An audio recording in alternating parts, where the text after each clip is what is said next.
Hey everyone, Sean from Dungeon Printer here. Now, a few of you guys have been asking me about the vat inside the Phrozen Transform back there, and exactly how much resin it holds, how much you have to put in. Resin's expensive, so I get you're all a little curious about that. So I put together a quick video showing how much resin I can put in there, what's recommended, and how much is left over from my 1 kilogram jug that I used. So, enjoy. So what we're going to be doing is taking an unopened 1 kilogram jug of the frozen gray resin that came with the machine, filling up the resin vat to the volume recommended in the manual, and then seeing how much we got left.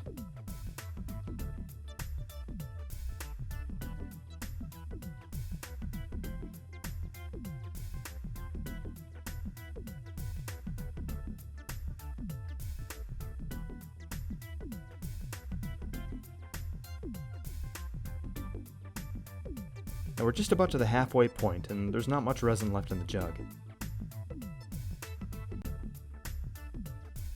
But the manual does say the halfway point is the target, so we'll stop here and check. So I filled the vat to halfway as recommended, and now I'm going to take an empty jug and transfer what's left over.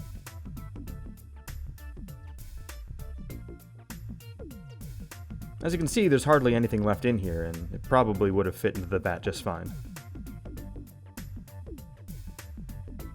So the simple answer is it can fit pretty much an entire kilogram jug of resin.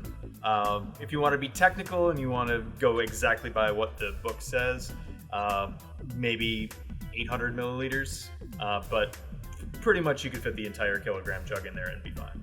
Now I know a lot of you have been curious about large scale prints, how the machine's working, all that kind of stuff. All I can say is I've been working on this all weekend. It's been a little frustrating working through these kinks. Obviously, hardly anybody has one of these printers right now, so there's not really a place to go to troubleshoot some of the things I've been dealing with, but I'll try and put together another video to show you a little bit of that. The good news is I got my first successful print. It wasn't large by any means, but it was a success, and that is more than I can say for the rest of what I've done this weekend. But that said, the machine's going right now. I've got a full plate full of dragon parts. We're gonna see. We'll see how it goes. Put together another video with the results of that and some of the hardships I've been going through this last weekend, and hopefully get this stuff figured out. But that's it for now. Have a good day. We'll see you next time.